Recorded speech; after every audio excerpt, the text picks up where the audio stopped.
Buenos días buenos días de nuevo. Yo solo me voy a dedicar a moderar un poquito esta mesa donde hablaremos de redes sociales y legislación. Tenemos 10 minutos más o menos cada uno y para no perder pues mucho tiempo les presento primero a Ginare Molero de UNICEF y Yanire. Muy bonito el nombre, curioso. Que nos hablará de los niños y las niñas de la brecha digital. Así que, sin más, si está preparado el Power, la presentación.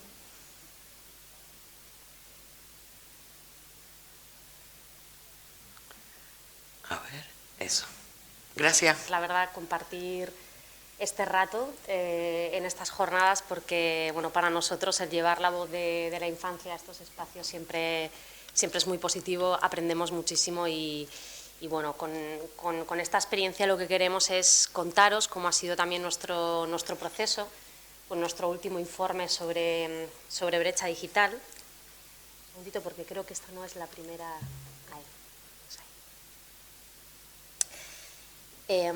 Sobre todo me gustaría contaros en los 10 minutos que tenemos cómo ha sido nuestro acercamiento y nuestra experiencia con el informe Los niños y niñas de la brecha digital, donde hemos hecho un análisis a través de sus propias voces y en clave de derechos de infancia de cómo viven los niños y las niñas que nosotros llamamos más vulnerables, que llamamos los niños de la brecha, cómo viven este mundo digital, en clave de riesgos y en clave de oportunidades. Una de las conclusiones más fuertes que sacamos es que tanto los riesgos como las oportunidades que viven estos niños en esta nueva era son mucho más potentes para los niños más vulnerables que para la infancia en general. O sea, los riesgos se amplifican y las oportunidades también se van a amplificar. Con este informe también partimos de la base de que bueno, estamos ante la primera generación de niños y niñas que han nacido en el mundo digital y que si algo tienen en común y si algo les diferencia con respecto a otras generaciones es el que la conectividad y el acceso a la información y la inmediatez pues es lo más importante, ¿no? No viven un mundo paralelo, sino que Internet, las redes sociales es parte de las dimensiones de su propia vida, ¿no? Desde luego, creemos que es una herramienta muy poderosa, que el mundo digital está lleno de oportunidades para los derechos de la infancia, basándonos en nuestro instrumento más importante jurídico, que es la Convención sobre los Derechos del Niño. Creemos que esta era pues, nos ofrece muchísimas herramientas para que la voz de los niños y de las niñas se escuche más alto que nunca, que haya pues, herramientas para que participen, para que conecten, para que crean sus propias comunidades, para el activismo. Y al mismo tiempo, en el ejercicio y en la búsqueda de ese cumplimiento de derechos se van a encontrar también con muchos riesgos que obviamente el conjunto de la sociedad estamos pues, obligados a resolver, ¿no? Que es un reto para toda la sociedad. En el estudio de los niños y niñas de la brecha recogemos, bueno, a través de entrevistas en profundidad, a través de artículos que firman personas expertas, a través de diferentes datos de revisión de bibliografía, los principales riesgos que afectan a la infancia en general y que luego vemos que a esos colectivos que llamamos vulnerables, ¿no? Les afecta en mayor medida, ¿no? Las TIC han hecho que todo eso se potencie. Uno de los riesgos que más nos preocupa es el ciberabuso y el ciberbullying, que en realidad no dejan de ser las formas tradicionales de violencia que conocemos, que pues ahora con las TIC están más amplificadas porque tienes la posibilidad de que los agresores se escondan detrás del anonimato, de que los comentarios dejen huella, de que se compartan y lo vea mucha más gente y de que lleguen en cualquier momento, no solo en el espacio escolar, por ejemplo, ¿no? Como ocurría con la violencia tradicional entre pares del bullying, ¿no? Que se acababa cuando llegabas a casa.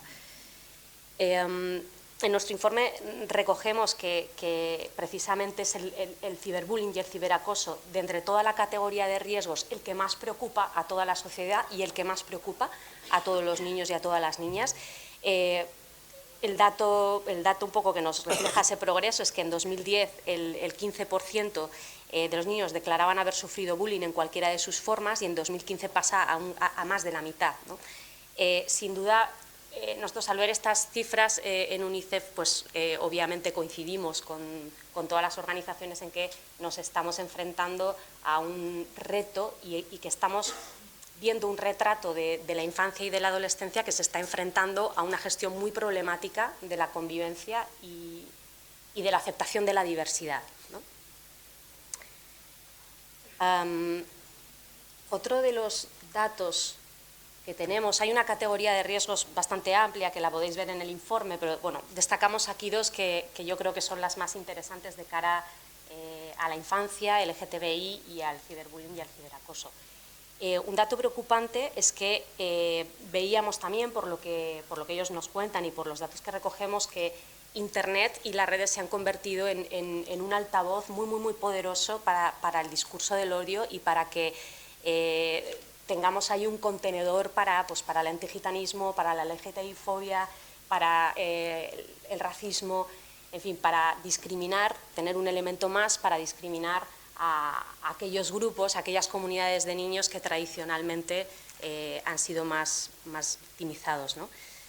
Según la memoria sobre incidentes relacionados con delitos de odio del Ministerio de Interior, el 42% de esos delitos se desarrollan a través de esta vía, a través de Internet, el 21% a través de la telefonía y casi el 16% a través de las redes sociales. También, basándonos en nuestro informe, en las memorias de Fundación Secretariado Gitano, pues también para la difusión del antigitanismo y para toda la discriminación y los comentarios discriminatorios hacia esta comunidad, pues claramente las redes sociales son la principal herramienta.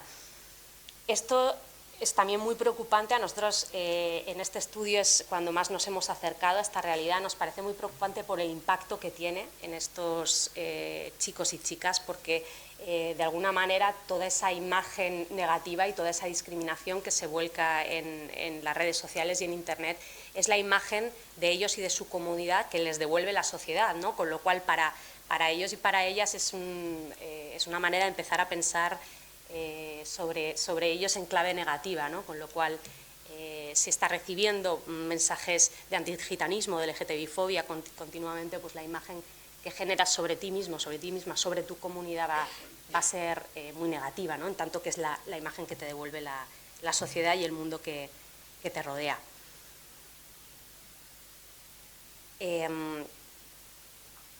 En este sentido, y también en nuestro estudio, hemos hecho este trabajo de campo y sobre todo también a través de las voces de estos expertos y expertas hemos recogido a lo que nosotros llamamos los niños y niñas de la brecha digital y hemos analizado las brechas a las que se enfrentan. Como os decía, todo está mucho más desarrollado en el estudio, pero yo creo que por el poquito tiempo que tenemos, pues vemos claramente que una de las conclusiones es que la infancia LGTBI, especialmente la infancia trans, la comunidad gitana y los niños y niñas de origen migrante son los que más expuestos están a este discurso del odio, al ciberbullying, al ciberacoso, precisamente por no entrar dentro de estas normas sociales tradicionalmente asumidas, ¿no? Y por pues no cumplir las normas, básicamente. Como decíamos, en el informe también sacamos algunas recomendaciones, tanto políticas como para todos los sectores de la sociedad, en la que creemos que este es un tema no solo con los niños y niñas de la brecha digital, de los que hablamos en este informe, sino con la infancia en general. Esto es algo que tenemos que resolver desde todos los sectores, claramente desde el sector privado, claramente desde el sector de gobierno, desde el sector educativo, desde las propias organizaciones, con una tarea desde las familias, ¿no? Por supuesto, con esa tarea de sensibilizar y sobre todo de prevenir también el ciberbullying a través de una cultura y de una educación basada en esa aceptación a la diversidad y de lucha contra esa discriminación, ¿no?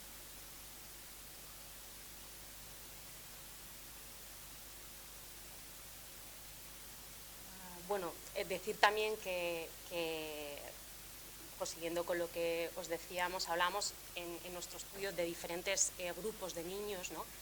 Que sabemos que no son compartimentos estancos, ¿no? Hablamos de la infancia LGTBI como uno de los grandes niños de esa brecha por sufrir en mayor medida esa discriminación, pero además si esa infancia LGTBI es de la comunidad gitana y si además vive con una discapacidad y además vive en un centro de protección, pues entendemos que todas esas brechas a las que se van enfrentando en el mundo digital son aún mayores, ¿no?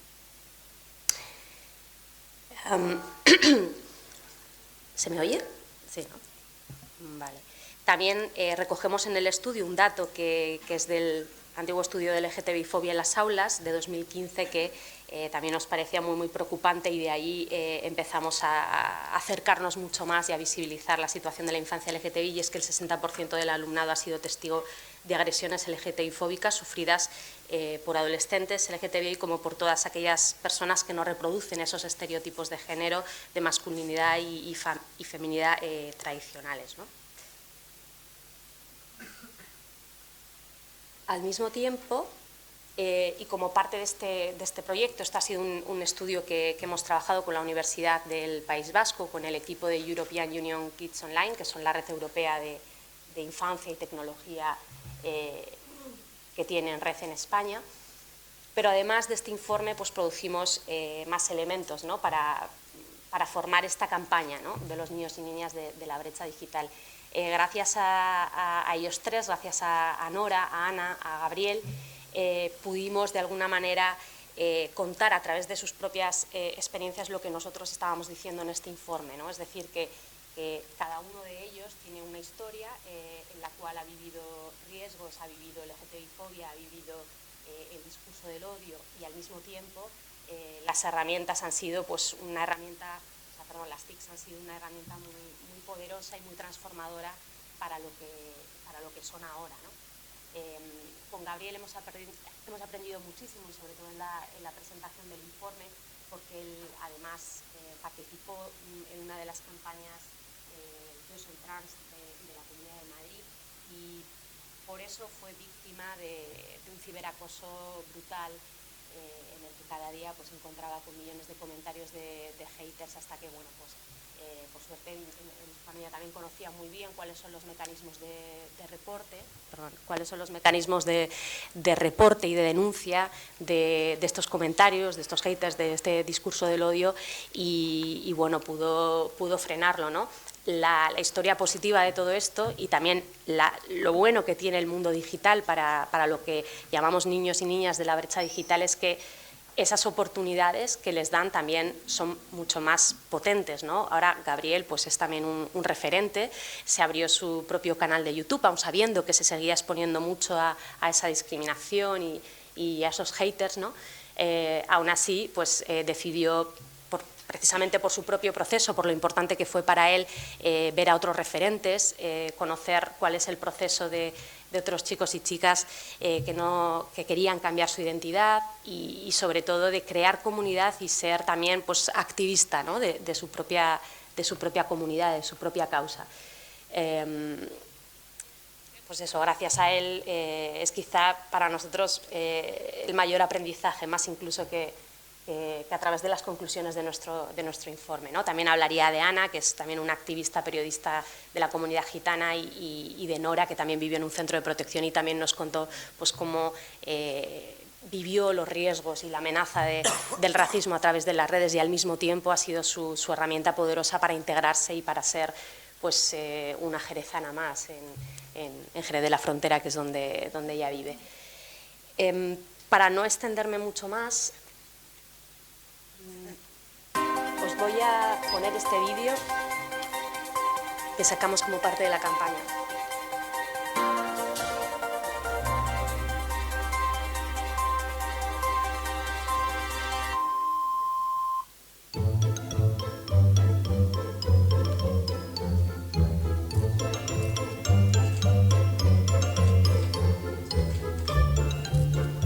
¿Podemos hacer unas preguntitas? Sí. ¿Puedes pasar? ¿Nos puedes atender un momentito? Te estábamos esperando. ¿Te puedes sentar, por favor?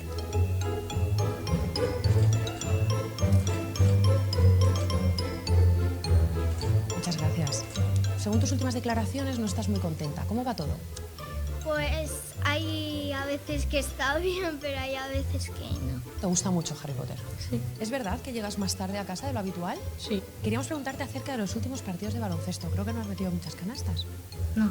Has sacado muy buenas notas este cuatrimestre, ¿verdad? Sí. ¿Cómo lo has hecho? Pues estudiando. Lo primero, enhorabuena, ¿verdad? Por la fantástica temporada que estáis haciendo en el equipo de baloncesto. Sí. ¿Quieres dedicarle a alguien tu éxito?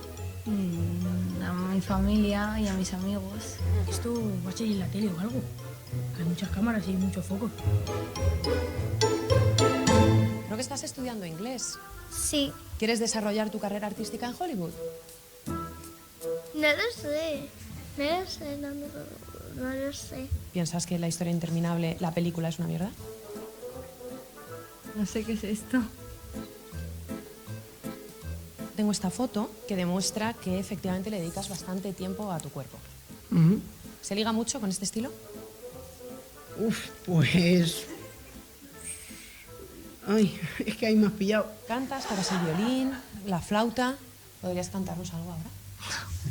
No. Qué vergüenza, no. Qué vergüenza, no. También sabemos que haces danza contemporánea. ¿Podrías hacernos una demostración aquí a la cámara?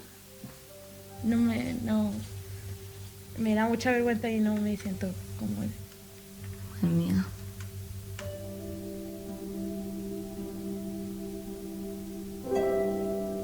¿Me podéis ya? ¿No quieres seguir? ¿Por qué? ¿Y eso dónde lo habéis sacado?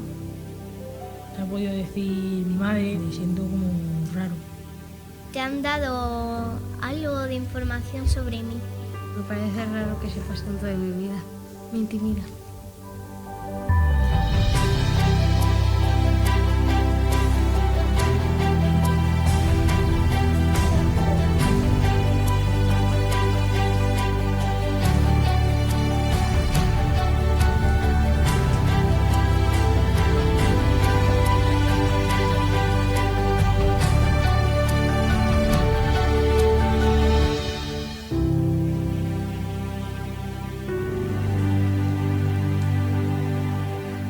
Bueno, muchas gracias. Simplemente me parecía interesante proyectarlo aquí, aunque exactamente no estemos hablando del ciberacoso, pero sí por abrir esa reflexión, ¿no?, de la cantidad de datos que están expuestos en las redes, que no sabemos con qué fines, ¿no?, van a terminar, y bueno, el pensar antes de publicar, ¿no?, tanto para la infancia como para nosotros, para nosotras, y espero también que ayude a esa reflexión. Muchísimas gracias por escucharnos.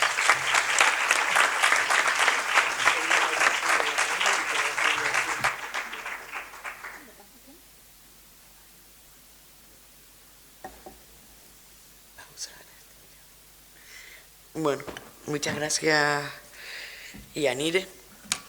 Y seguimos con Charo Alice, abogada y responsable de la Asociación LGTB Ojalá de Málaga, que nos va a hablar sobre legislación estatal sobre el ciberacoso e infancia. Pues nada, muchas gracias, Auge, y bueno, vamos a ver qué pasa con los aspectos legales, que siempre es lo más rollo que me toca siempre a mí hablar, pero bueno, haberme pedido abogada. Bueno, esto lo salto porque esto ya hemos hablado. Banco legal, me voy aquí. Vale. Entonces, ¿lo paso yo? Vale. Si quieres te lo... No, ¿Quieres que te lo pase yo? No, da igual. Esto, ya lo he borrado. Aquí. Esto no pasa. ¿Por dónde es?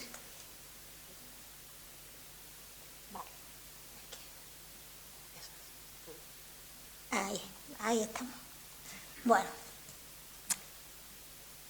Los instrumentos que tenemos para luchar, bueno, contra el ciberbullying y en general contra cualquier tipo de ciberacoso, ¿vale?, están en hay muchas herramientas, tanto internacionales como nacionales.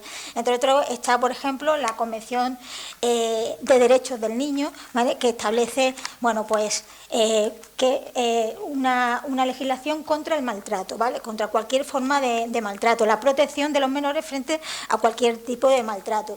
Luego tenemos la Constitución española, que es el marco donde nos movemos todas las personas, ¿no? Todas las personas que estamos en España, porque la Constitución española lo primero que está mal es que dice que todos los españoles, ¿no? Entonces las españolas no estamos y las personas que no son españolas tampoco. Eso cuando algún día reforme la Constitución lo tendrán que cambiar. Bueno, pues la Constitución española, en el artículo, entre otros en el artículo 14, te habla del principio de igualdad, en el artículo 10 te habla de una cosa tan importante y que vulnera tanto los derechos de los niños y las niñas LGTBI que sufren el ciberbullying, que es la dignidad, porque al final, yo siempre lo digo, el acoso escolar por orientación sexual e identidad de género, ya sea el acoso real como el acoso virtual, no es otra cosa que un delito de odio que cometen menores, porque es un delito, porque es un acoso, un ciberacoso que está provocado por una discriminación. A ti te acosan porque tú eres lesbiana, gay, bisexual, transexual o intersexual, ¿vale? Entonces, bueno, pues, y eso vulnera algo tan importante, un derecho tan importante como el derecho fundamental a la dignidad de la persona, ¿vale?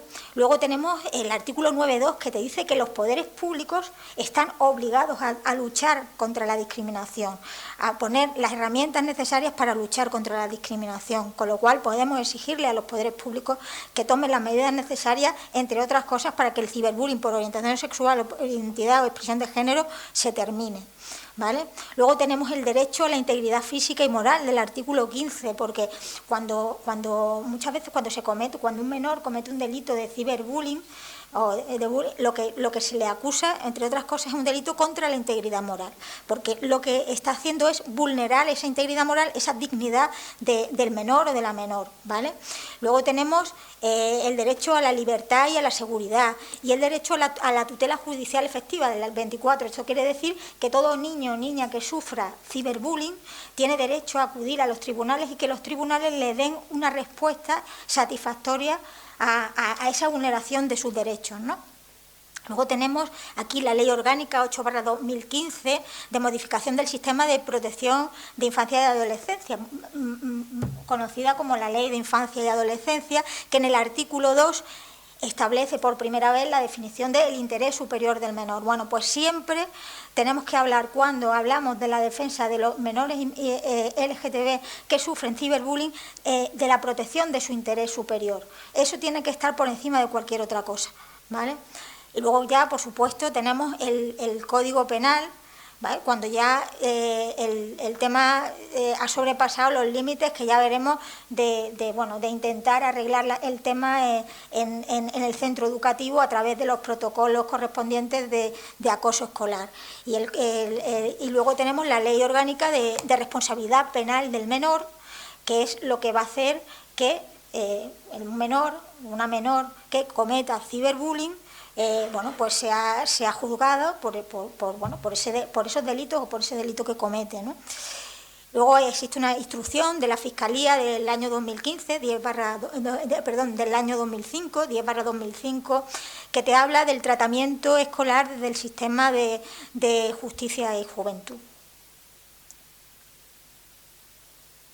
La ley orgánica, luego tenemos las leyes de educación, ¿vale? Que tenemos la LOMCE, la Ley Orgánica de Calidad Educativa, que en el artículo 78 te habla de que las conductas que atenten contra la dignidad personal de cualquier, entre otros, del alumnado por motivos discriminatorios, entre otros por motivos de orientación sexual o identidad o expresión de género, tendrán la consideración de falta muy grave, ¿vale?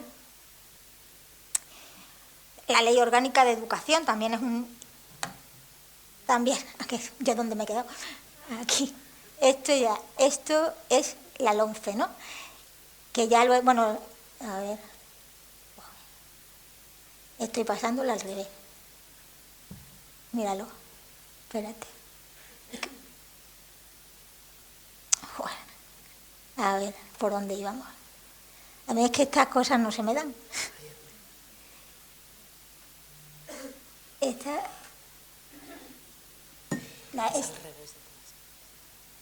A ver, así.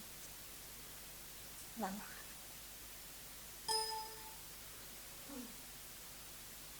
Que no sé ni por dónde voy. Voy al revés, es que voy al revés. Ahora. Esto era la LOMCE, ¿no? Que ya habíamos hablado de la LOMCE. No, joder. No, se me ha borrado. Yo necesito 20 minutos. 10 para aclararme y... Estamos aquí, ¿no? Ya me lo he cargado. Convención de Derechos del Niño, Constitución Española. Exactamente. Y pasamos a la Ley Orgánica. Sí. La siguiente, Ley Orgánica de Educación. Vale. Ahí estamos. ¿no? Está, y luego le doy para aquí, ¿no? Vale. Bueno, pues estamos por la Ley Orgánica de Educación. La Ley Orgánica de Educación te habla en el artículo 1 de los principios como la equidad, la igualdad de oportunidades, el pleno desarrollo de la personalidad, la igualdad de derechos y de oportunidades que ayuden a superar cualquier tipo de discriminación. Todo esto lo pongo porque luego cuando, como ya se ha dicho aquí, viene el foro de la familia y pone el grito en el cielo y llegan las consejerías y dicen que no, que es que los padres tienen que dar permiso para esto, para lo otro. No, perdona, es que ya hay un marco legislativo que o sea, no solamente que te ampara, sino que te obliga a hablar de diversidad sexual y de género, igual que te obliga a hablar de, yo siempre lo digo, es que como si los padres tuvieran que darle permiso a los niños para que le hablaran a sus criaturas de que en España y en el mundo existen diferentes razas y existen diferentes religiones.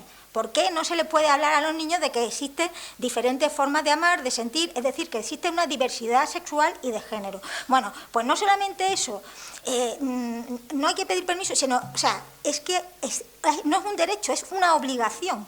Es una obligación de los centros públicos, desde la Constitución hasta la LOMCE, hasta la Ley Orgánica de Educación, porque todas te hablan de educar.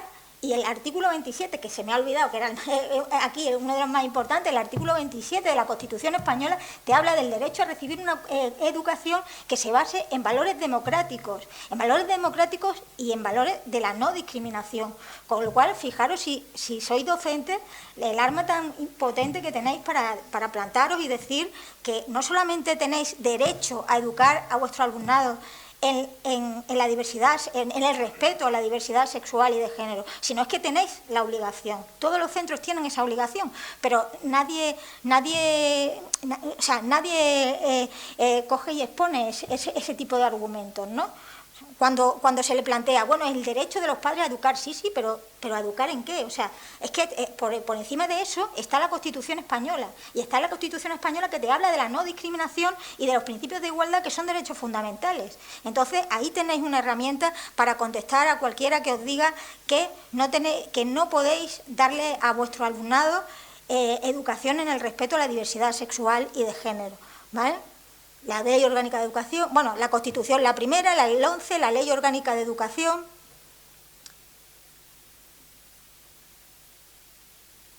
Luego, bueno, luego tenemos los protocolos de actuación en caso de acoso escolar, ¿vale? Lo que pasa, el problema de estos protocolos es que solamente son aplicables a centros educativos públicos o mantenidos con fondos públicos. Es decir, a los centros escolares privados no se les aplica los protocolos de educación que normalmente suelen tener cada consejería en las distintas comunidades autónomas, ¿vale? Los protocolos de educación para el alumnado LGTB tienen una ligera distinción, ¿no? Porque, por ejemplo, te habla... Lo primero que te suele hablar estos protocolos es de proteger a la víctima y también de comunicar a la familia, a los padres, madres o tutores legales este problema, ¿no? El problema que viene, ¿qué pasa con los niños LGTBI? Bueno, pues que hay que tener mucho cuidado porque puede ser que en su familia no sepan que ese niño o esa niña es LGTBI, ¿eh? Y no solamente que no lo sepan, sino que a lo mejor la familia es homófoba y transfoba. Con lo cual, ahí tenemos un problema. Entonces, esa es una diferencia importante que tiene que tener un protocolo que se dirija al alumnado LGTBI con respecto a un protocolo que se dirija al resto del alumnado. Hay que tener cuidado porque incluso habría que sopesar la posibilidad de llamar a los servicios sociales, porque imaginaros que ese niño y esa niña tienen una familia homófoba o transfoba, y entonces es que encima se va a llevar pues desde una bronca, un castigo, hasta una agresión física por parte de sus padres, tutores o lo que sea, ¿no? Entonces esa es una distinción importante o un matiz importante a la hora de tratar un acoso escolar por orientación sexual e identidad de género en cuanto a los protocolos se refiere, porque luego, bueno, pues tenemos la averiguación de los hechos, las medidas medidas de protección hacia la víctima y en las medidas hacia el agresor y hacia los testigos, que también lo contemplan los protocolos de acoso escolar. También hay una ligera distinción con respecto a las medidas que se toman hacia el alumnado, cuando hay un acoso escolar que no es LGTBI, y es, bueno, pues educar en el respeto a la diversidad sexual y de género, es decir, a un alumno o una alumna que comete un delito de ciberacoso, ¿vale?, por orientación sexual o identidad de género, lo que hay que hacer es darle unas clases y unos talleres, tanto a ellos como a sus compañeras, como a sus compañeros y compañeras, de educación y de respeto a la diversidad sexual y de género, ¿vale? Ese yo creo que son las dos un poco matices fundamentales que hay que tener en cuenta a la hora de abordar un protocolo escolar de acoso escolar cuando nos encontramos con una víctima LGTBI, ¿vale? Y con lo que he dicho antes, de que los centros sostenidos con los fondos públicos sean los únicos donde tengan obligación de aplicar los protocolos de cada consejería de acoso escolar, no quiere decir que los centros privados se vayan de rositas y no tengan que hacer nada, ni se les pueda exigir nada. Es decir, como tutores, padres, madres o como personas que conocéis este problema, si lo conocéis en un centro educativo, podéis instar al centro educativo a que tome medidas, a que tome las mismas medidas, porque esas medidas no son más que medidas de sentido común, de proteger a la víctima, de averiguación de los hechos, etcétera, etcétera, ¿no? ¿Qué pasa si no toman las medidas el centro, por muy privado que sea? Pues a la inspección educativa y ya está, ¿vale? Yo siempre recomiendo a todo el mundo que viene a mí, sobre todo padres y madres de niños y niñas que sufren acoso, digo, mira, tú estás muy bien, que te lleves muy bien con la directora, el director, y que hables y de buen rollito y tal, pero todo lo de buen rollito que le cuentes, se lo pones por escrito. Porque luego, donde dije digo, digo Diego, y a mí nunca me han avisado, a nosotros no sabíamos nada, a nosotros los padres nunca vinieron a decirnos nada. Si lo pones por escrito, ya lo que está escrito se queda escrito. Entonces, hablar está muy bien, pero todo lo que se hable se pone por escrito, que te pongan el sello y eso te lo guardas. Bueno, ahora tengo otra vez esto al revés. Es que lo he dicho. Al otro lado. Ay, bueno. Ay. Bueno, y luego llegamos al Código Penal. En el Código Penal, con la reforma del 2015, se introdujo un delito de acoso, ¿vale? No habla de acoso escolar, pero habla de acoso, que es igualmente aplicable al acoso escolar, que se llama stalking en inglés, pero yo siempre digo acoso porque como estamos aquí en España, pues yo digo acoso. Y entonces el artículo 172 bueno, esto lo van a dar, lo de los articulitos y tal, para que lo tengáis, y que habla del que acose a una persona, porque como ya habéis dicho Javier, ¿no? El acoso escolar, para que sea acoso, tiene que ser reiterado en el tiempo, ¿vale? Porque la reiteración es fundamental para que haya acoso, porque si no se habla de un incidente aislado. Entonces, uno de los elementos fundamentales del acoso es la reiteración, que te habla, pues aquí, ¿no?, de reiteración, de unas conductas que alteren la vida y la tranquilidad y la paz de la persona, ¿verdad? Y que le cause un daño psicológico, físico, lo que sea, ¿vale? Pues ya tenemos un delito de acoso en el Código Penal. Bueno, tenemos las amenazas, ¿verdad? Porque a través de las redes sociales, de cualquier tipo, pues se pueden cometer amenazas. Es decir, pues el delito de amenaza se produce cuando te amenazan de un mal que constituya delito. Es decir, te voy a matar, te voy a violar, te voy a partir la cara, etcétera, etcétera, ¿no? Eso es un delito de amenaza. Coacciones, pues cuando te obligan o te impiden hacer algo que tú tienes derecho a hacer, ¿vale? Y eso también se puede hacer a través de las redes sociales.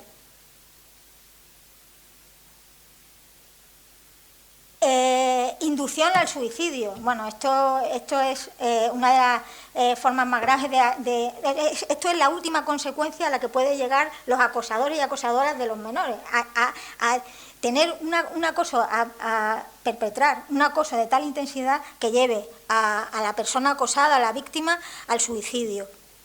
Y esto es un delito, y yo cuando voy a los centros escolares les meto mucha caña con este tema, ¿no? Y les hago ver que eso que a ellos les parece, porque creo que ha sido Javier, o no sé, que ha hablado del conocimiento de la intensidad de lo que hacen, o no sé quién lo ha dicho, ¿no? Porque muchas veces los menores no son conscientes de las consecuencias, de hasta dónde están haciendo daño, ¿no? Y hasta dónde están haciendo daño tanto daño que pueden llegar a que aunque un compañero o compañera suya acaba quitándose la vida, ¿no? Yo siempre les pongo a los niños cuando doy la charla en los colegios, pues por ejemplo el caso de Joaquín, ¿no? Que se tiró con su bicicleta por un barranco porque ya no lo podía soportar, ¿no? Y cosas así. Bueno, pues yo siempre les digo que sobre su conciencia va a recaer la muerte de una persona, ¿vale? Por hacer este tipo de cosas. Pues luego tenemos el delito contra la integridad moral, que ya lo hemos dicho antes, ¿no? Que es el delito que afecta a la dignidad de la persona, contra la libertad sexual también, delito de revelación de secretos, es decir, cuando se difunden por las redes cosas personales de alguien, de un alumno o una alumna que se ha conocido de forma ilícita, es decir, quitándole cartas, quitándole fotos y luego lo han colgado en las redes sociales. El sexting significa que alguien voluntariamente se graba en un vídeo, pero una de esas personas que ha grabado el vídeo lo sube a redes sociales sin consentimiento de la persona que ha participado en el vídeo. Es decir, la grabación es consentida, pero la difusión no lo es. Ese es el sexting, ¿vale? Tenemos aquí una sentencia de Las Palmas de 8 menores que cometieron un delito contra la integridad, contra la integridad moral de un compañero de cole a través de las redes sociales de Twenty. Entonces, a los padres le pusieron una multa una responsabilidad civil de 6.000 euros, ¿vale? Y esto no lo estoy poniendo aquí. Esto es que he pasado olímpicamente de pasar nada. Bueno, luego tenemos la responsabilidad penal del menor, que me queda muy poquito, pero bueno, tenemos la Ley Orgánica 5/2000 de responsabilidad penal del menor. Siempre, tanto para el menor para la víctima como para el victimario, tiene que prevalecer el interés del menor, ¿vale? La responsabilidad civil empieza a partir de los 14 años. Tiene que ser un delito que esté en el Código Penal, evidentemente.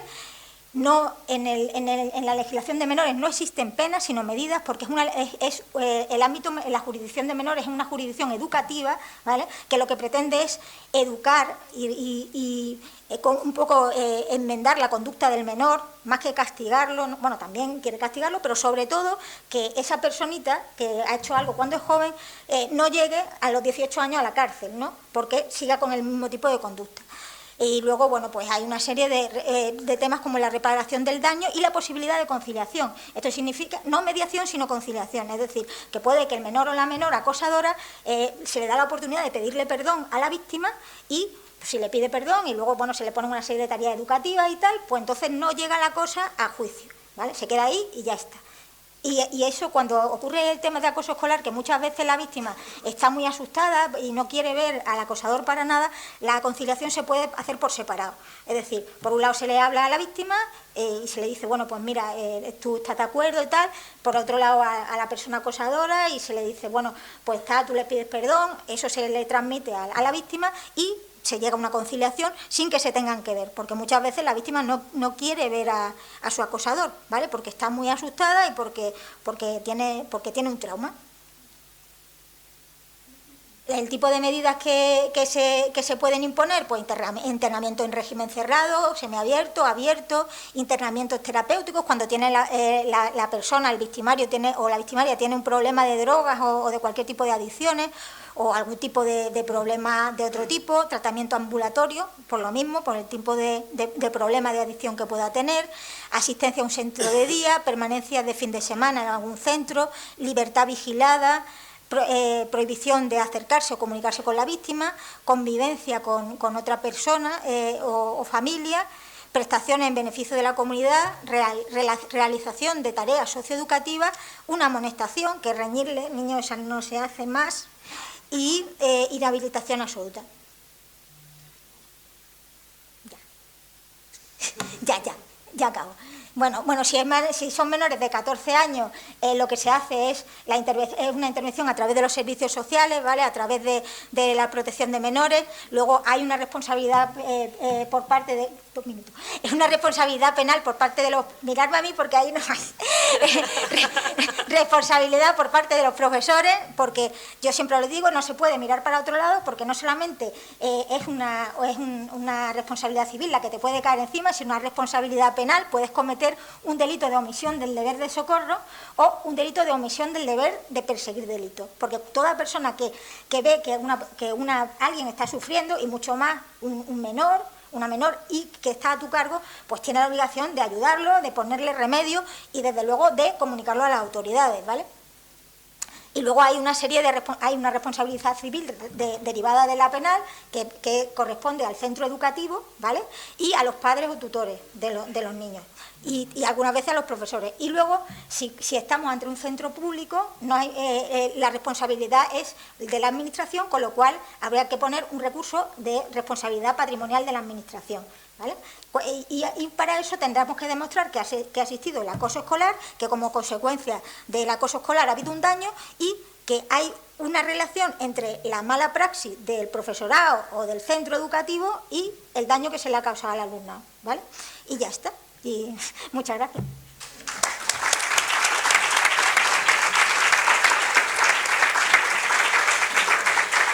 La verdad que es que dan para mucho más y reconozco que el tiempo es muy cortito, pero si no, tomaremos el café un poquito más tarde simplemente, ¿eh? Así que, sin más demora, Óscar Amor, subinspector de la sección de redes y de la Brigada Central de Investigación, Tecnología y la Unidad Central de Ciberdelincuencia, nos va a hablar del trabajo policial en la prevención y persecución del delito del ciberacoso en las redes sociales. Buenos días, gracias Alfonso, gracias a la Federación y gracias a todos vosotros. Y os doy las gracias no solamente porque nos quitéis trabajo, previniendo, sino porque nos quitáis una de las partes del trabajo que para nosotros es más fea, menos agradable, que menos nos gusta, que es cuando hay menores, que es cuando hay un acoso, que es cuando vemos el sufrimiento de las familias y de los propios niños que produce este tipo de actividades.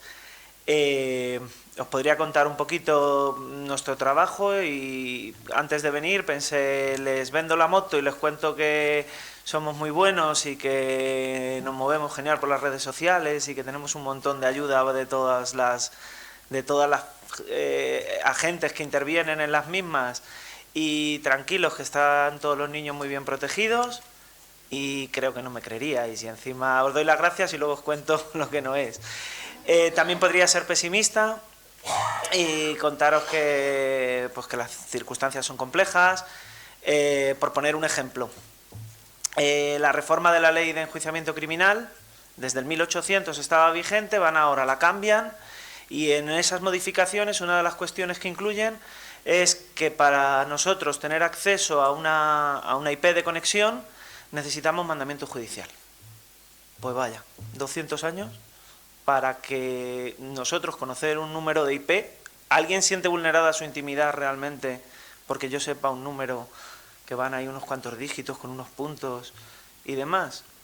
Quizás sí, no lo sé. Yo luego veo que la gente es verdad que cuando hay una aplicación que les va a decir si mañana llueve, dejan acceso a su agenda de contactos, a sus cámaras, a su micrófono, a todo, a su agenda de personal de lo que van a hacer en el día y demás. Pero luego parece que obtener una IP, ¿qué diferencia hay entre una IP y un número de teléfono? Técnica mucha. Sobre la intimidad yo creo que no tanta. Y sin embargo a los números de teléfono sí que nos dejan acceder. Hubo una época que sí, otra época que no, ahora parece que otra vez sí. Y a las IPs no. Yo creo que la única diferencia es que los legisladores pues no cuentan muchas veces con la gente que está en el apartado técnico y demás, y que a lo mejor por un exceso de celo, de protección, pues no tuvieron alguna serie de valoraciones en cuenta. Para que os hagáis una idea, nosotros para conocer, pues un comentario, una serie de comentarios a través de los que se ha acosado un niño a otro, ya que es el caso que nos ocupa. Nosotros tenemos que, se presenta la oportuna denuncia, tomamos nota, vemos esos comentarios, vemos en qué fecha, en qué horas se han producido, en qué tipo de red social, blog, en el elemento que se haya producido, y solicitamos, lo que tenemos que solicitar es el número de IP para saber quién hay detrás de esa publicación. Hay veces que no, hay veces que son perfiles de una persona que, bueno, pues a través del análisis profundo de ese perfil, cruce con otros perfiles, nombres, nicks de usuario, demás, tal, pues se puede conseguir por fuentes abiertas. Pero si no es el caso, o si se ha creado el perfil ese solamente para acosar, entonces no hay ninguna vinculación con el usuario real, sino que lo han creado para empezar a vertir comentarios contra la víctima. Necesitamos el número de IP. Para nosotros pedir ese número de IP, como digo, llegamos a los comentarios, vemos la red social, vemos en qué fechas y horas se han producido, y una vez que lo tenemos que motivar, con la denuncia más la motivación de lo que nosotros hemos encontrado, solicitarle a la autoridad judicial el número de IP, lo que supone hacer una presentación en los juzgados, que cae en recanato, que hasta que ese decanato pasa a reparto, de reparto se emite un mandamiento judicial que a su vez recibimos, que nosotros tenemos una plataforma a través de la que llegamos a las compañías que están en Estados Unidos y que hay veces que contestan, hay veces que no contestan, hay veces que te empiezan a pedir requisitos y dices, pero ¿cómo vas a...? O sea, una compañía nos está pidiendo requisitos cuando un juez ha dicho, danos esto. Y a nosotros a ese juez se lo hemos tenido que motivar. Pues te empiezan a pedir, pues, cuéntame no sé qué, dime qué tipo de tal. Bueno, pues les contamos, les recontamos. Claro, todo esto son contestaciones que llevan una dilación temporal muy grande. Y al final, a lo mejor, hemos conseguido un número de IP 3 meses después. Si eso, teniendo la perspectiva de la celeridad con la que todo se mueve en las redes, de lo que supone un acoso y demás, bueno, 3 meses de media. Podemos contar, hay veces que es menos, hay veces que se prolonga en el tiempo. Todo esto sabiendo que además la ley obliga a las compañías a guardar durante 1 año los datos. Si la persona porque es difícil que alguien se sienta acosado el día 1 y el día 2 ya esté denunciando, ya tomó medidas. Normalmente se sufre en silencio, se va acrecentando y demás. Y en eso ha pasado un tiempo. Si luego además hay otra dilación temporal de lo que estamos determinando, y al final lo que tenemos es un número de IP que a su vez hay que volver a presentar en el juzgado. Cuando se presentan en el juzgado los escritos, los estudia el fiscal, cuando el fiscal emite su informe, vuelve al juzgado, del juzgado se emite el mandamiento que nos hacen llegar, que a través de la plataforma, ¿qué tal? Si se ha pasado el año te dicen que no hay datos, ya has trabajado en balde y no ha pasado nada ahí, o sea, no hay forma de llegar a la persona. Si no ha transcurrido ese año y nosotros ya llevamos 3 meses, ahora le podemos sumar otro par de meses más, 1 mes, 2 meses, luego depende de la compañía, pues al final nos hemos ido a 5 o 6 meses para saber quién es el titular de un número, o sea, para saber un número de IP y un titular. Luego habrá que ver si además es la persona que ha estado cometiendo el delito, porque a lo mejor se ha enganchado a una wifi de un vecino, o se ha ido a un locutorio, o se ha utilizado tecnología NAT. La NAT, básicamente, así para entenderlo muy rápido, así muy sencillo, es que hay más móviles que IPs. Entonces lo que se hace muchas veces que un mismo número de IP se le da a muchos usuarios. Y entonces a lo mejor tú llegas y te dan una respuesta en la que hay 200 personas. Y ahora ver de esos 200 cuál es el que ha escrito el mensaje en cuestión. Claro, todo esto está bien, pero yo entiendo y además me imagino que a vosotros os pasará muchas veces la diferencia entre alertar y alentar. Es alertar de los riesgos que hay, de ciertas dificultades que existen en las redes sociales y de que no siempre se va a encontrar al acosador o al hater o como lo queramos llamar. Pero también hay que tener el discurso justo y sobre todo cuando vas hacia niños de no alentar, a decir, bueno, pues si no me van a pillar, pues mañana entonces no me quedo con las ganas de coger a este y acosarle. Ahí vosotros tenéis que tener una balanza que entiendo que es bastante compleja. Pero también cogemos a mucha gente, claro, si no, no tendría sentido nuestra labor. No quiere decir que, bueno, también luego hay medidas de seguridad, de anonimización, de navegación en redes oculta y demás. Ahí a mí personalmente no me gusta mucho entrar, porque me parece que el que lo sabe, que a las víctimas no les aporta mucho contenido en cuanto a protegerse y que al que lo sabe, pues ya lo sabe, pero al que no lo sabe, ¿para qué le vamos a dar ideas de cómo hacer las cosas sin que le pillen? Entonces, claro, las conferencias yo creo que para vosotros o cuando habláis con chavales o eso debe ser muy importante el calibrar justo donde... Claro, vosotros os dirigís, yo entiendo, hacia las víctimas, pero también hay que tener cuidado con los trolls o con los acosadores o con los haters para que estos también en esa misma conferencia o en esa misma charla pues tampoco se tomen alas, ¿no? Luego, a mí cuando quería hablar de esto me preocupaban esas dos cosas, ni dar una visión muy optimista, ni una visión muy pesimista, ni tampoco relativizar el sufrimiento de las víctimas.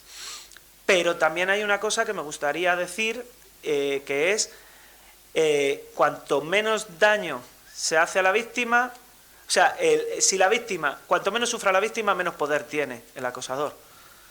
Entonces también eso creo que hay que aprender también a sensibilizar en ese sentido, porque creo que la protección total no existe y que la experiencia es que hay que reducirlo y que es genial el trabajo que hacéis, pero a nosotros nos viene gente muy tocada, muy dañada en su dignidad, en su integridad moral y demás. Y ahí una forma de quitar poder es también empoderando a la víctima a la hora de decir, ¿tú vas a decir esto de mí? Sí, ¿y? Es que a nosotros también nos acosan por ser policías y ahora cada vez más. Entonces, bueno, pues sí, soy policía. ¿Y qué pasa? ¿A ti no te gusta? Pues no me sigas en redes o no tal, o escribe sobre mí lo que quieras. Claro, también esto lo estamos hablando desde un punto, me imagino que a vosotros también os habrá pasado, desde un punto de madurez, de decir, bueno, es que lo que tú digas de mí nunca va a ser peor que lo que yo pienso de ti, o sea que, pues dispara. Pero eso también en las redes hay que tener un poquito, porque es verdad que los chavales, incluso yo lo veo, tengo una niña de 14 años y esto me preocupa un montón, y yo lo veo como cómo se hablan, cómo se tal, y les da igual. O sea, yo a veces les veo que se hablan mal, que se contestan, que tal, que cual, y no les importa mucho. Pero como uno le elimine, deje de ser su amigo o deje de seguirle en una red, se siente súper ofendido. Y no entiendo mucho la diferencia entre... Vamos, a mí me parece más grave que te insulten en persona o que tal, pero eso existe, ¿no? Y sobre los delitos más importantes que nos solemos encontrar y demás, ya ha hablado Charo, y matizaciones algunas, bueno, pues está muy bien que haya un delito nuevo como el del acoso, pero la legislación va un poquito a otro ritmo. Entonces sí, ya tenemos el delito, genial, pero no tenemos jurisprudencia. Y nosotros llegamos a un juzgado y nos dan todo y funciona todo genial, y llegamos al de al lado con un caso muy similar y nos dicen que no hay indicios de delito, o que no es lo suficientemente grave como para otorgarnos determinados mandamientos y vulnerar determinados derechos fundamentales. Entonces en eso tendremos también luego que ver en qué se traduce. Genial que haya el delito, pero bueno, cuando haya sentencias, recursos, se llega al Tribunal Supremo, haya una determinada jurisprudencia, pues veremos cuál es la norma fundamental. Lo que es muy importante, que las denuncias, por si algún día van a denunciar, y sobre todo menores, si no van a compañeros que estén especializados con el tema y demás, hacer mucha incidencia en el daño moral sufrido. O sea, no solamente contar los hechos y no querer sentirte vulnerable a la hora de en tu denuncia poner, pues lloro todos los días en mi casa, ya no me apetece salir. Una de las figuras que en este delito más se tiene en cuenta es el grave desarrollo a la vida cotidiana, que se produzca una alteración grave de ese desarrollo de la vida cotidiana, porque es verdad que mucha gente coge miedo a salir, coge miedo a relacionarse, coge miedo a publicar en redes sociales y deja de ser libre por todo esto, y eso parece que es como más fácil llegar y decir, oye, que me han llamado esto o me han llamado lo otro, pero contar mis emociones o mis sentimientos o mis daños, ¿qué pinto yo aquí en una comisaría delante de este hombre que está aquí transcribiendo? ¿Qué tal? Pues eso hay que sensibilizarlo, o los que trabajéis ahí, si alguna vez os toca actuar en vez de parte de oficio y ponerlo en conocimiento de alguien, es muy importante. Luego en delitos como las injurias, que nos pasa mucho, que la víctima se siente un poco desalentada porque se van a denunciar a comisaría, hay quien les coge la denuncia pero luego en el juzgado consideran que no procede, hay quien no les coge la denuncia. Las injurias es cuando, por lo que básicamente se podrían llamar insultos, ¿no? Cuando tú a alguien le insultas y demás, que esto en redes sociales es muy común, es un delito privado. ¿Qué significa que sea un delito privado? Que no se denuncia, se presenta querella. La diferencia entre una denuncia y una querella es que una denuncia, tú vas a una comisaría, pones una denuncia en un juzgado de instrucción de guardia, donde estimes que la debes presentar, y sin embargo una querella tienes que buscarte un abogado y que tu abogado vaya al juzgado competente a interponerla por escrito.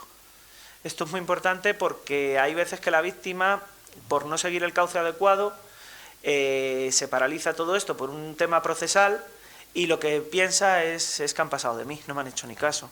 No, es que no está bien encauzado. Entonces eso también es importante que se sepa para que las cosas vayan un poquito en su medida. Cuando alguien, el delito de usurpación de identidad, que es otro también de los muy comunes, cuando lo que se llama una suplantación de identidad vulgarmente, cuando alguien se hace pasar por ti y demás, pero ha obtenido esas imágenes por redes sociales, que son fotos abiertas, que no son privadas, que además a lo mejor ni siquiera se ha hecho pasar por ti, ha utilizado tus fotos, pero ha puesto otro nombre y se está haciendo pasar por otro, pero para no revelar su identidad ha usado solo tus fotos. Pues eso hay veces que les tenemos que decir que no es denunciable, porque denunciable es cuando tú ejerces como esa persona, haces creer a los demás que es esa persona, tienes determinadas actuaciones en las que los demás se creen que tú estás siendo esa persona y eso lleva una serie de connotaciones o implicaciones. Cuando simplemente has utilizado las fotos de otro, penalmente no tienes reproche. Entonces nos dicen, ¿entonces no puedo hacer nada? Sí, puedes ir a la Agencia Española de Protección de Datos y allí denunciarlo. Es una vía intermedia, claro, todo el mundo quiere que enseguida pues a la cárcel y que vas, y luego todas estas cosas. Muchas veces también eso se traduce en multas, en penas de privación de libertad, pero a gente que no tiene antecedentes y que como son de menos de 2 años no entran en prisión.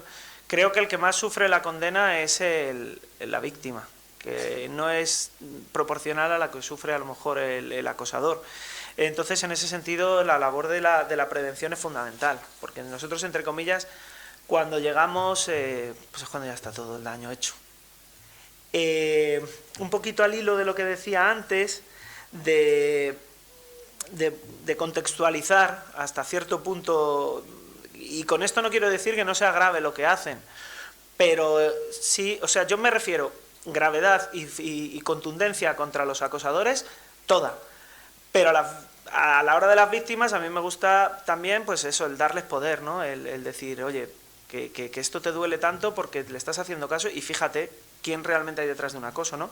Nosotros tuvimos un caso, son muy activos en redes sociales, hay un grupo que se llama Legión Hulk, casi todos son de Sudamérica y les encanta, sobre todo en Twitter, publicar hashtag muy bestias para generar, quieren hacer los trending topic, lo que pasa es que duran tan poco que no llegan, pero sí que tiene mucha difusión porque la gente, escribiendo en contra de ellos, les dan mucha notoriedad, tienen mucha repercusión pública porque, claro, todo el mundo se les echa encima, pero lo que están haciendo al final es reportarlo, moverlo y darle mucha visualización. Y estos pues publicaron en el ámbito en el que estamos hablando, ¿no? del colectivo LGTBI, pues hashtag del tipo matar gays no es delito, si eres gay debiste ser abortado, el fútbol es de homosexuales, no a la adopción gay, enfermo como homosexual. Claro, eso a alguien que pertenece a este colectivo entiendo que es muy hiriente, muy gravoso y no le restamos importancia. Pero a la hora de la victimización que esto supone, haceros ver que es que están buscando eso, solo notoriedad, que no están yendo contra nadie en concreto, porque luego estos también escriben hashtag del tipo Nicolás Maduro cáncer, mujeres son sirvientas, mujer anoréxica es mujer perfecta, medanas con los niños down, eutanasia a niños callejeros, motivos para golpear animales, más anorexia menos gordas, pedofilia es amor a los niños. Ahí ya, a lo mejor, claro, el que ha leído solo uno, que es el hashtag que le ha llegado y tal, se le lleva a los demonios, y lo entiendo, pero esto sirve como un ejemplo a lo que es a lo mejor un acosador, y es eso, lo que llaman el don't feed the troll, no alimentes el troll. Cuanto más tú te calientes y más te quemes, más va a ir a por ti, y luego fíjate, es gente que al final lo que están es volcando fuera lo que tienen dentro, que es que deben de estar bastante mal por dentro para tener que hacer este tipo de ataques. Sí, ya termino. Como recomendaciones muy sencillitas, muy rápidas. Cuidar la exposición en redes sociales, fundamental. Yo, por ejemplo, muy baja exposición, porque vivo en esto y ya cuando llego a casa pues estoy un poco harto de ello. Pero sobre todo que los chavales tengan mucho cuidado con la exposición que hacen, relativizar lo que les llegue en la medida de lo posible, no que nosotros lo relativicemos lo que ellos sufren, sino que ellos relativicen lo que ellos reciben. Obtener capturas de pantalla siempre de las cosas que tal, porque aunque tú en un principio creas que no vas a denunciar, luego las cosas se van agravando, se van incrementando y muchos comentarios, muchas publicaciones, muchos perfiles se eliminan y eso se pierde y luego no tenemos acceso a ello. No reportar a la red social, o sea, no llegar y decir, bueno, pues este que me está acosando enseguida lo denuncio, lo elimino perfiles. Vale, pero si eso está bien para eliminar, pero es que es muy fácil crear otro y en un minuto tenerlo. Déjalos un momento, si vas a acudir a nosotros, primero acude, vamos a cogerlo todo, vamos a hacer salvaguarda de contenidos y una vez que lo tengamos todo, ya luego lo reportamos y lo eliminamos. Que entiendo que no quieras que eso se vea, pero si tú no lo eliminas antes, la red social lo puede eliminar y que nosotros luego no tengamos acceso a ello o a otras informaciones que en ese perfil nos puedan ayudar a identificar a la persona, también puede avisar al usuario y que él mismo lo elimine, y ahí sí que lo perdemos todo.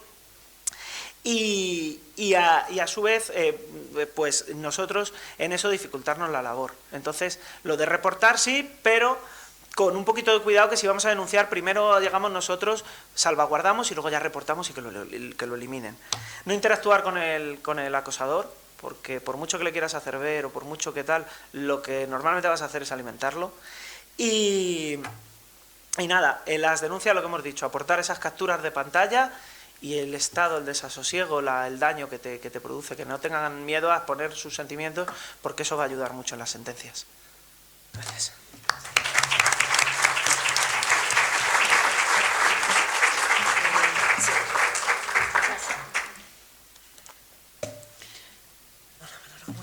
No, está bien.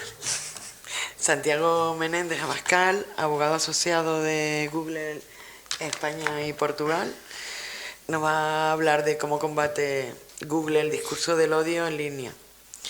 Retos y desafíos. Teresa. Muy bien, pues buenos días. Muchas gracias a la Federación Estatal por la invitación. Muchas gracias a Alfonso y al resto de organizadores por invitarme a estas jornadas. Para mí un privilegio. Bueno, tengo un poco de miedo al mando a ver si también me la juega. Y bueno, me parece que soy justo el ponente anterior al café, o sea que voy a ser muy breve y os pido los últimos minutos de atención y ya después pues charlamos fuera. Mi intención con esta charla era explicaros un poco, daros unas pinceladas sobre los esfuerzos que está haciendo Google para combatir el discurso de odio en línea y el ciberacoso. Como sabéis o probablemente sepáis, la misión de Google es organizar la información del mundo y hacerla universalmente accesible y útil. Y esta misión es frontalmente contradictoria con los propósitos o finalidades perseguidos por aquellos que promueven el discurso del odio o que acosan, en el sentido de que estos lo que persiguen es debilitar y erosionar la sociedad y la convivencia y valores tan importantes como el pluralismo y la tolerancia. En Google nos tomamos muy en serio el combatir el discurso del odio en línea, es una prioridad para nosotros y queremos ser parte de la solución junto a otros agentes. Bien. Esta es un poco la agenda que pensaba trataros, o sea, pensaba tratar en mi charla. En primer lugar, quería explicaros qué mecanismos o qué formas hay para reportar o para denunciar ante Google un problema legal de todo tipo. Y es el que os estoy poniendo en pantalla. Hay un formulario en la página support.google.com, y desde esa página cualquier usuario puede elegir en qué producto de Google tiene un problema y se le va canalizando por distintas opciones hasta que un equipo de especialistas, hasta que le llegue a un equipo de especialistas que podrá estudiar y revisar su solicitud. También contamos, por supuesto, con otros formularios y protocolos para autoridades competentes, y además de este formulario general, que es un poco el cajón desastre para encajar cualquier tipo de solicitud, también contamos con distintos mecanismos para señalar, denunciar o reportar contenidos de una forma más específica. En pantalla lo que estáis viendo es los pasos a dar para reportar que un vídeo alojado en YouTube, por ejemplo, pues incita al odio o supone un acto de acoso. Es una forma como mucho más precisa o selectiva de identificar un contenido potencialmente ilícito. Y esta misma funcionalidad pues existe para comentarios o para otro tipo de contenidos que sean accesibles a través de cualquier plataforma de Google.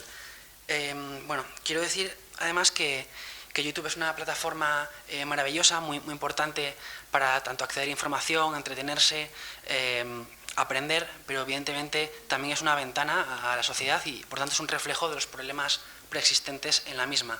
Eso es muy importante tenerlo en cuenta, que YouTube realmente no es más que un reflejo de problemas preexistentes y que lamentablemente también se traducen y surgen y emergen en Internet.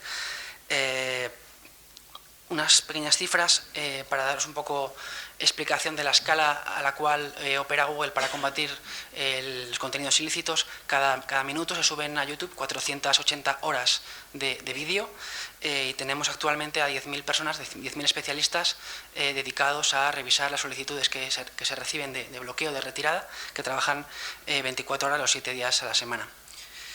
Tenemos o pretendemos tener políticas claras y también proporcionar soluciones proporcionadas o granulares, en el sentido de que hay tanto remedios que pasan por el mero bloqueo o retirada de un contenido, pero también en ocasiones, en función de la gravedad de la infracción cometida, podemos suspender canales o cuentas de usuarios, y también disponemos de medidas más leves, como puede ser el restringir el acceso de un contenido a un público concreto, por ejemplo a menores, o también evitar que pueda ser monetizado ese contenido, o limitar la divulgación del mismo, impidiendo que pueda ser el contenido, por ejemplo un vídeo, comentado, o que se pueda dar me gusta o compartir a terceros.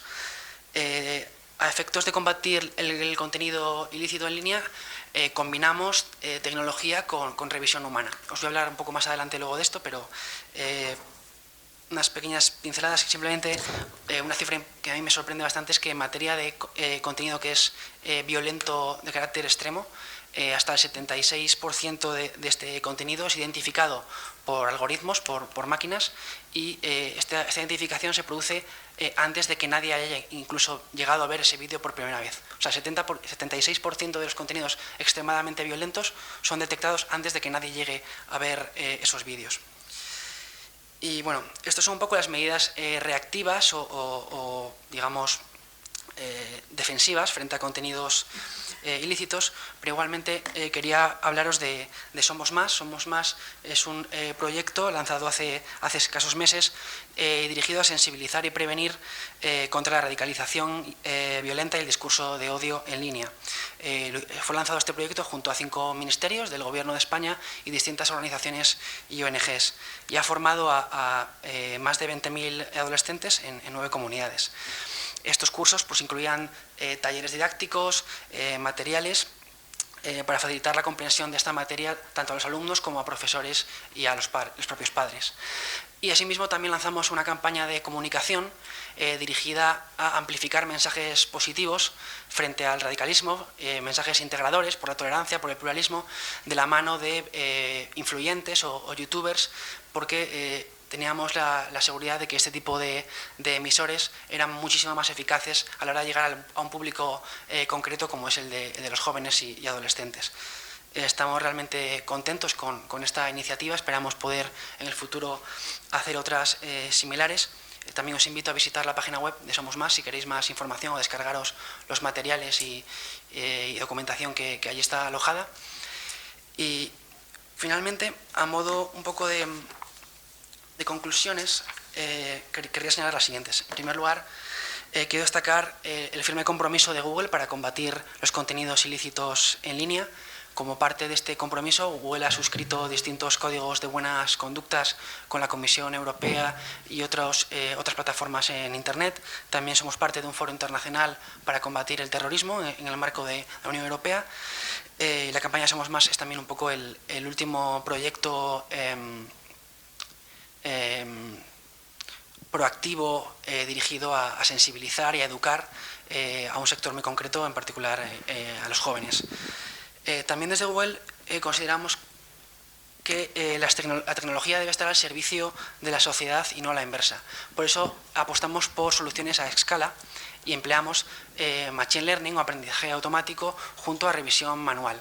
A día de hoy la revisión manual de los contenidos denunciados es imprescindible, es necesario determinar el contexto, las circunstancias que rodean a un mensaje o a un contenido potencialmente ilícito, la potencial finalidad perseguida por su emisor, pero hemos comprobado que algoritmos de aprendizaje automático son especialmente interesantes y eficaces para detectar estos contenidos.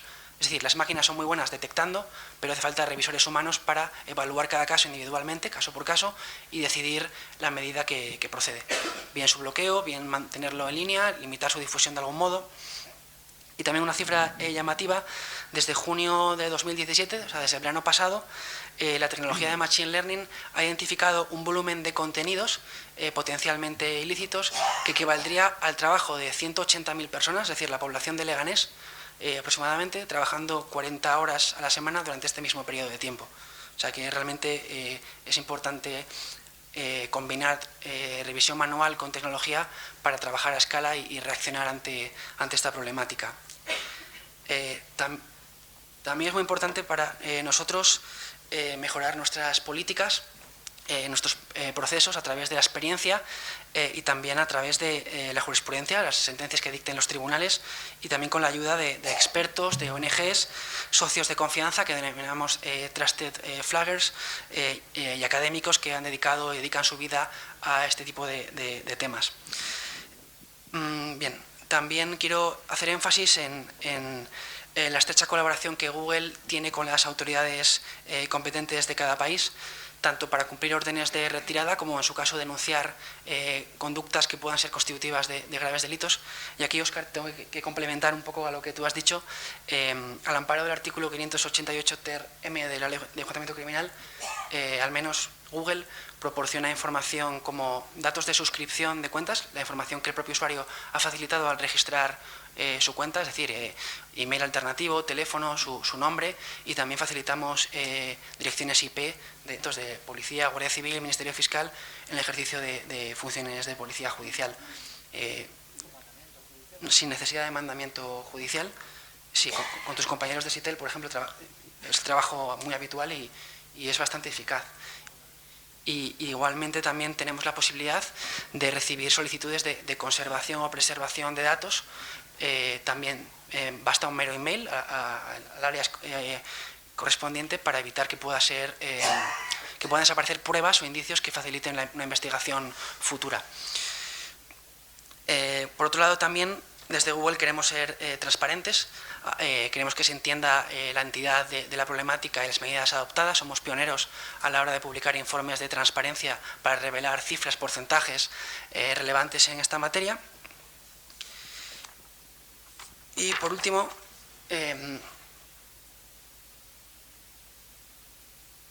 quiero destacar simplemente que para Google también es muy importante preservar la libertad de expresión información online y el pluralismo, y por tanto es necesario buscar siempre un equilibrio, realizar un adecuado juicio de ponderación a la hora de evaluar cada petición de retirada por contenidos ilícitos, por discurso de odio, bien por ciberacoso o bullying. Es decir, entendemos que es necesario hacer un examen caso por caso, ponderado, con la finalidad de evitar sobrebloqueos y vulneración de otros derechos fundamentales como son la libertad de expresión e información.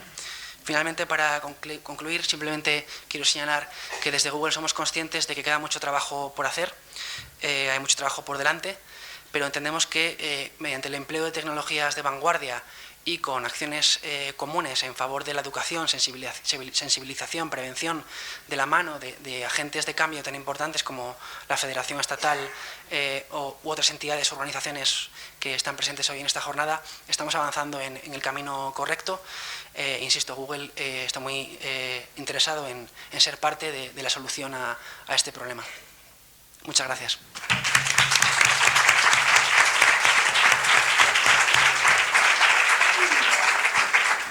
Pues abrimos un turno de palabras por allí.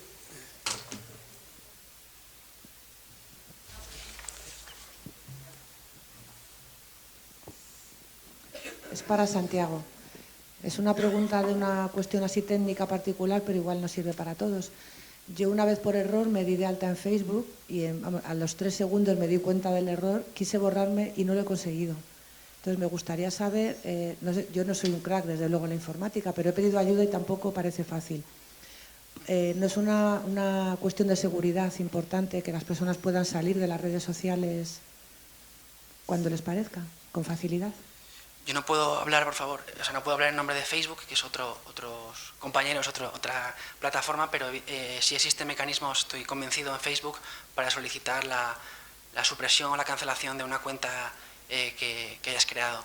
Igualmente, desde la perspectiva de Google, si no fuera posible remediar el problema en la fuente, en Facebook, en el origen, también desde Google garantizamos lo que se llama el derecho al olvido, que es el bloqueo de resultados de búsqueda que aparezcan al buscar, al consultar tu nombre. No es la solución definitiva, pero quizá pueda mitigar el problema de que se acceda o encuentre tu perfil de Facebook sin que tú desees que sea así. Pero en todo caso el problema te recomiendo que lo soluciones directamente con Facebook, en el origen del problema.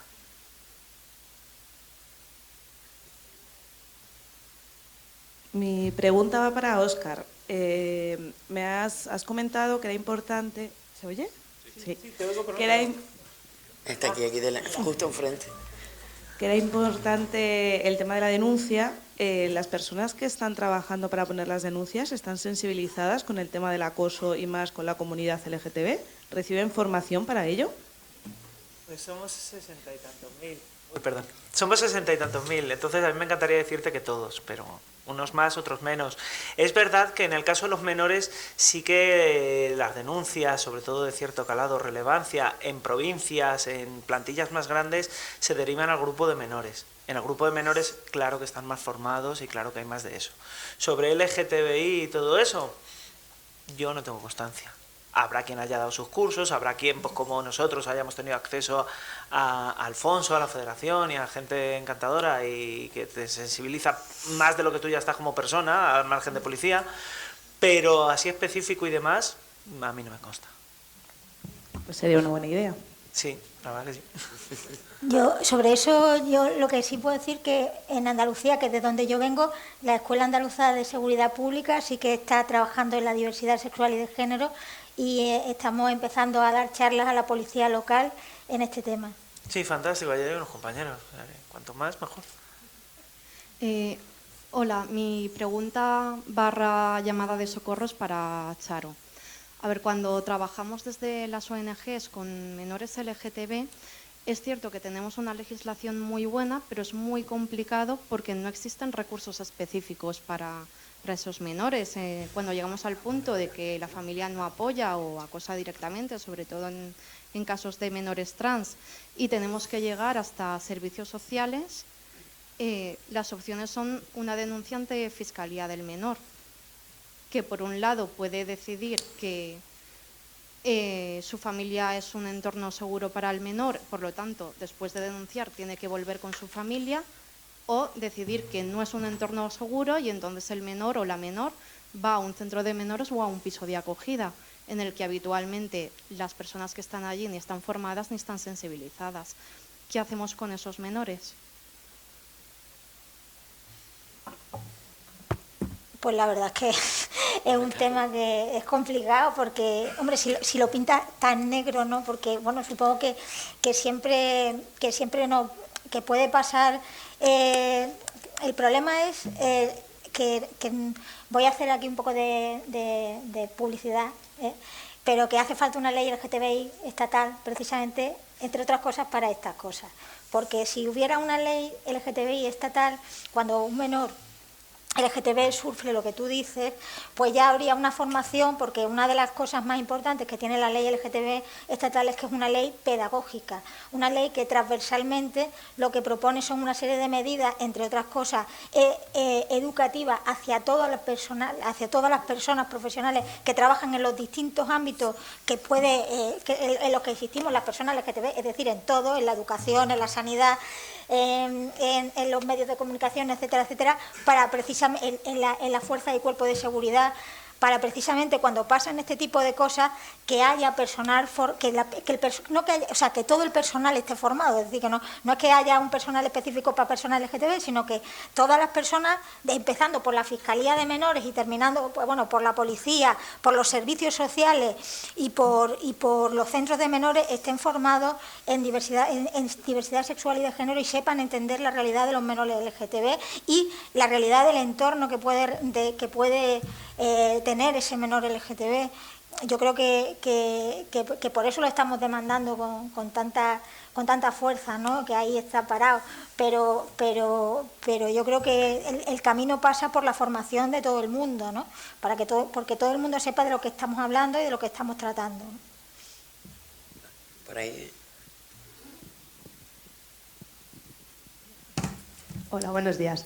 Yo quería contestar un poco a ella por el tema de la formación a la policía. Desde mi asociación Narcópoli sí que hemos trabajado dando formación a policías municipales con el tema de sensibilidad del colectivo LGTB, para cuando haya una denuncia entender un poco el cometido, el tema de denuncias de ciberbullying o cualquier otro tipo.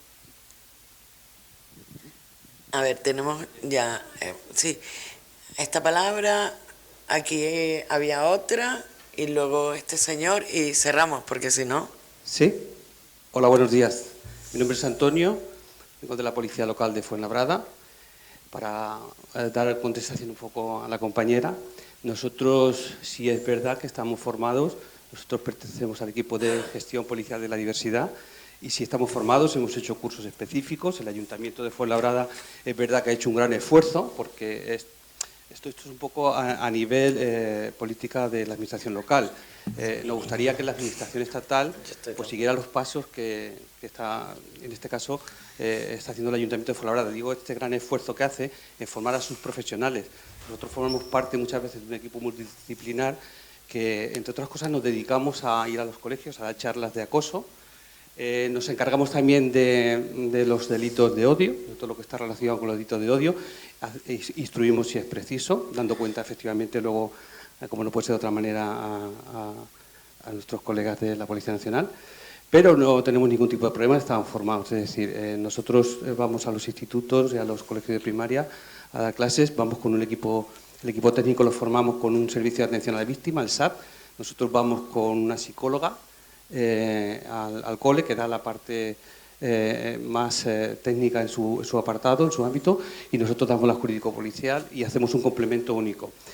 Es verdad que nosotros entendemos que ya desde la propia Academia de Policía en las distintas comunidades autónomas debería de existir una carga curricular en el sentido de formar a los policías dentro de la diversidad.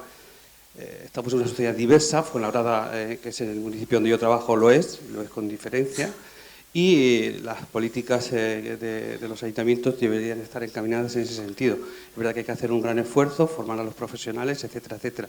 Nosotros no tenemos ningún problema. Nosotros instruimos hace poco un caso del colectivo LGTBI, se nos dio una denuncia, venían a denunciarnos que un par de chicos homosexuales se habían dado un beso en un centro comercial en nuestra localidad. Por eso les echaron del centro, les discriminaron, etcétera, etcétera. Y nosotros instruimos y se sometió a trámite en el juzgado. Es decir, que si se quiere, se puede. Es una cuestión de recursos, de dinero, etcétera, etcétera. Nosotros ya digo que en el Ayuntamiento de Fuenlabrada hace un gran esfuerzo y nos ha formado. Nos gustaría que se hiciera extensivo a nivel estatal y que todos los policías estuviéramos formados en ese sentido. Nosotros, si viene alguien del colectivo a poner una denuncia, hay personal cualificado y preparado y formado para recepcionar la denuncia y estar ahí. Muchísimas gracias. Hola, me llamo Nuria, vengo del Ayuntamiento de Madrid. Estamos en un taller para sacarnos un certificado de profesionalidad en promotoras de igualdad. Creo que no se tiene que educar en diversidad, sino se tiene que educar en igualdad, y dentro de igualdad ya entra la diversidad y entran muchísimas más cosas, empezando por el lenguaje inclusivo, ya porque yo no soy él, ni ello, ni vosotros, soy vosotras. ¿Lo entendéis? Vale, pues eso quería decir, gracias. Creo que había una... Sí, aquí. Hola. No sé si se oye. Sí. Bueno, buenos días y enhorabuena a todos.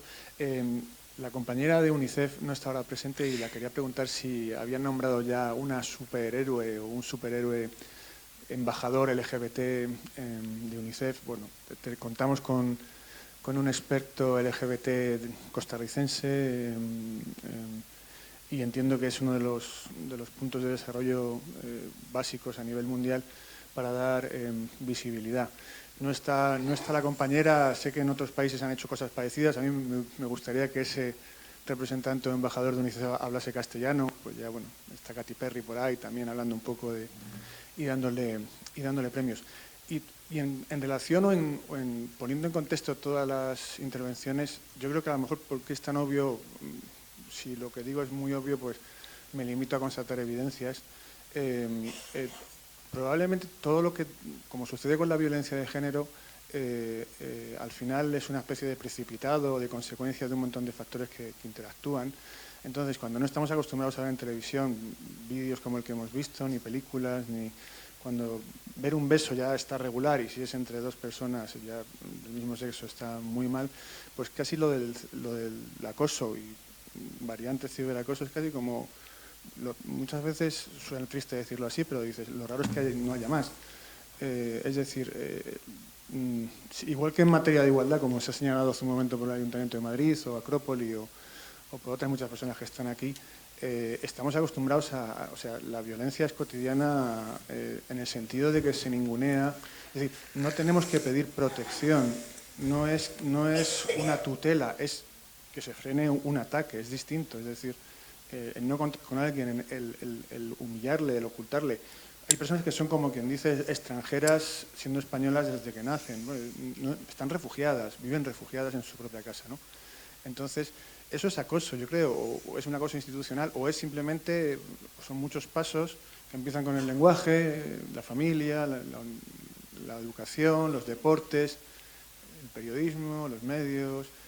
Y yo no sé, aprovechando ya el discurso a favor de las mujeres, si no se podría aprovechar para que tanta buena gente que se está tomando en serio las cosas ponga detrás de esa mujer una mujer que puede ser hombre, trans y muchas cosas más.